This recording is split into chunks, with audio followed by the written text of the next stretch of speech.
사랑하는 미랄교회 성도 여러분, 오늘도 하나님의 말씀을 읽고 묵상하며 기도함으로 우리가 마주하는 삶의 자리에서 하나님의 말씀으로 힘을 얻고 은혜를 누리시는 복된 하루 되시기를 소망합니다. 오늘 우리에게 허락하신 하나님의 말씀은 시편 42편 1절부터 11절 말씀입니다. 다 같이 살아계신 하나님의 말씀을 읽겠습니다. 하나님, 사슴이 시냇물 바닥에서 물을 찾아 헐떡이듯이 내 영혼이 주님을 찾아 헐떡입니다. 내 영혼이 하나님, 곧 살아계신 하나님을 갈망하니 내가 언제 하나님께로 나아가 그 얼굴을 뵐 수 있을까? 사람들은 날이면 날마다 나를 보고 너희의 하나님이 어디 있느냐 하고 비웃으니 밤낮으로 흘리는 눈물이 나의 음식이 되었구나. 기쁜 감사의 노래 소리와 축제의 함성과 함께 내가 무리들을 하나님의 집으로 인도하면서 그 장막으로 들어가곤 했던 일들을 지금 내가 기억하고 내 가슴이 미어지는구나. 내 영혼아, 내가 어찌하여 그렇게 낙심하며 어찌하여 그렇게 괴로워하느냐. 너는 하나님을 기다려라. 이제 내가 나의 구원자, 나의 하나님을 또다시 찬양하련다. 내 영혼이 너무 낙심하였지만 요단 땅과 헤르몬과 미살산에서 주님만을 그래도 생각할 뿐입니다. 주님께서 일으키시는 저 큰 폭포 소리를 따라 기쁨은 기쁨을 부르며 주님께서 일으키시는 저 파도의 물결은 모두가 한 덩이 되어 이 몸을 휩쓸고 지나갑니다. 낮에는 주님께서 사랑을 베푸시고 밤에는 찬송으로 나를 채우시니 나는 다만 살아계시는 내 하나님께 기도합니다. 나의 반석이신 하나님께 호소한다. 어찌하여 하나님께서는 나를 잊으셨습니까? 어찌하여 이 몸이 원수에게 짓눌려 슬픈 나날을 보내야만 합니까? 원수들이 날마다 나를 보고 내 하나님이 어디에 있느냐 하고 빈정대니 그 조롱소리가 나의 뼈를 부수는구나. 내 영혼아, 내가 어찌하여 그렇게 낙심하며 어찌하여 그렇게 괴로워하느냐. 너는 하나님을 기다려라.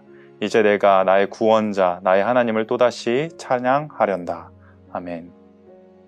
시편 42편의 표제어를 보면 고라 자손이라 하는 문구가 들어있습니다. 이들은 고라의 후손으로서 광야에서 모세의 지도권에 도전하여 죽임을 당할 때 반역에 가당하지 않은 자들이었습니다.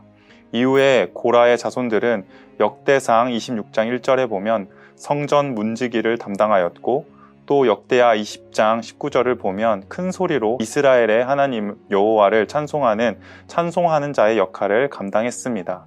아마도 이에 근거하여 고라 자손이라는 표제가 붙은 시편은 제2용 찬송가로 사용하는 근거가 되었을 것으로 보는데 그 중에 시편 42편도 해당이 됩니다.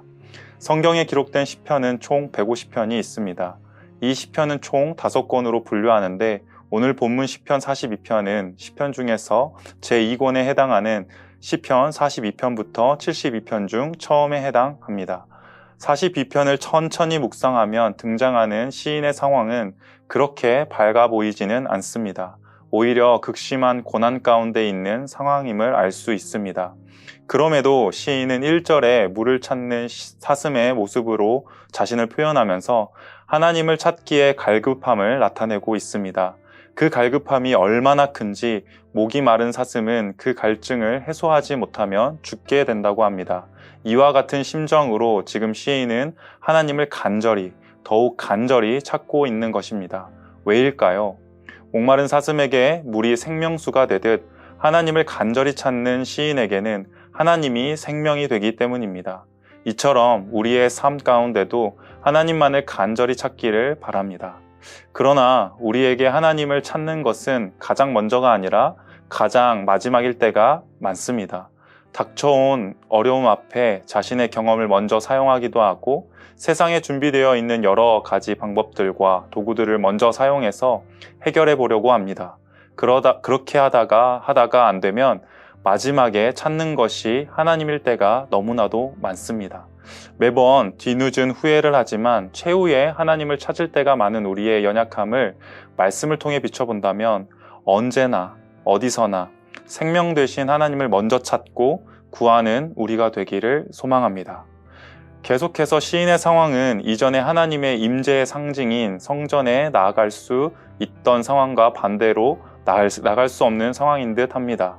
그리고 이에 대하여 사람들은 하나님이 어디 계시는지 비웃고 비난하기까지 합니다.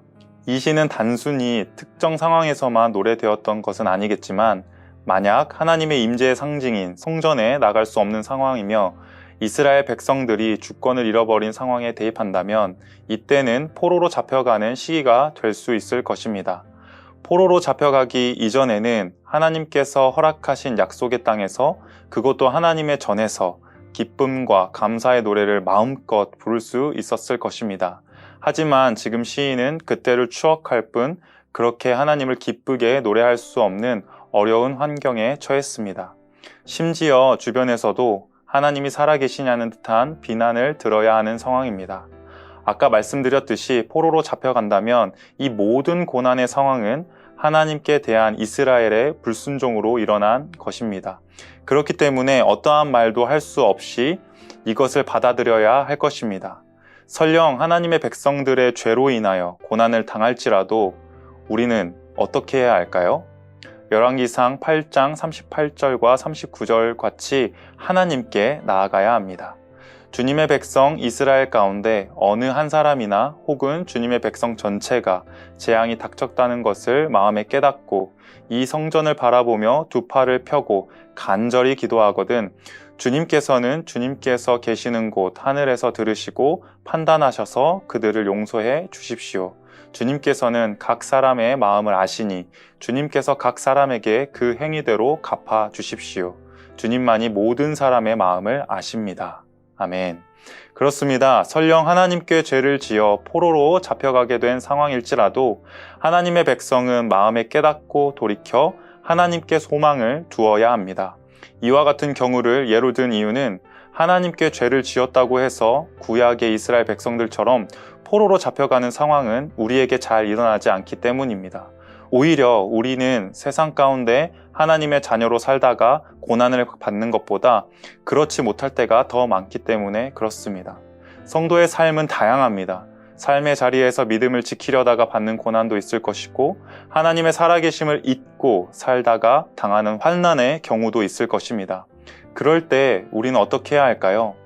이전에 하나님 앞에 지낼 때가 좋았는데 하며 열심히 가득했던 예전을 추억하며 지금은 하나님을 볼 면목도 없다고 하나님 앞에 나가지 않아야 할까요? 그렇지 않습니다. 심지어 하나님 앞에 잘못한 상황일지라도 생명이 하나님께 있으므로 소망이 하나님께 있으므로 우리는 주님께로 나아가야 합니다. 오늘 시편에서 시인은 그렇게 주님을 더욱 간절히 찾습니다. 믿음이 연약한 우리들은 상황과 환경에 따라 그 믿음이 흔들리기 마련입니다. 그렇기 때문에 흔들리지 않는 마치 반석과도 같으신 하나님께 부르짖으며 나아가야 합니다. 하나님, 나의 삶을 보고 계시며 환난 중에도 자비를 베푸시고 고난 중에도 긍휼함을 입혀 주십시오 하고 말입니다. 사랑하는 성도 여러분, 우리는 다양한 상황과 환경 속에서 각자의 어려움을 가지고 살아갑니다. 때론 믿음을 지키려다가 고난을 당하기도 하고 주님께 소망을 두지 않고 세상과 적당히 타협하며 살아가다가 뒤늦게 뉘우치고 돌아오기도 합니다. 그런 우리의 삶에 오늘 본문은 생명의 하나님께 소망을 두고 끝까지 기다릴 것을 말합니다. 비난의 소리에 대답할 수 없을 때에도 하나님의 존재를 부인하는 소리를 삼키며 파도처럼 몰아치는 어려움 속에서도 우리는 우리를 지으시고 주관하고 섭리하시는 하나님의 주권에 생명을 두고 오늘을 살아가게 하시는 그 생명의 주님께 나아가야 하는 줄 믿습니다. 내 주님은 다 아십니다. 살아계신 나의 하나님께서는 그 모든 것을 가장 깊게 알고 계십니다.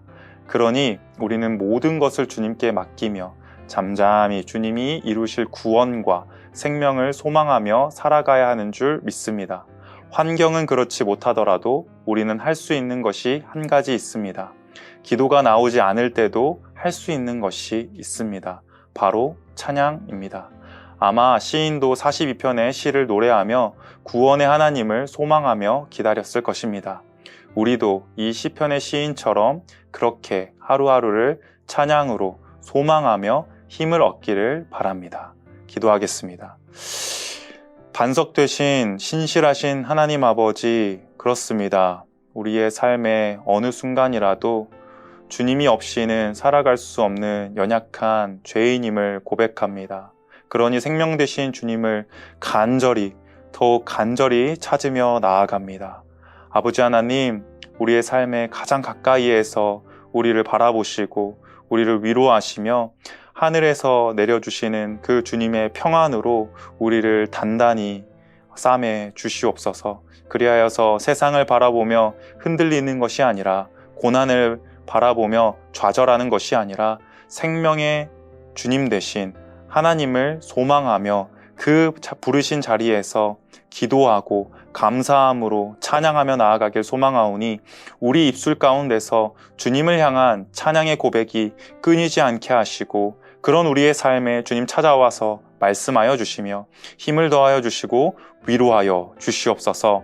오늘 하루도 살아갈 힘을 주님께서 주실 것을 믿고 의지하오며 감사드립니다. 이 모든 말씀 살아계신 예수님의 이름으로 기도드립니다. 아멘.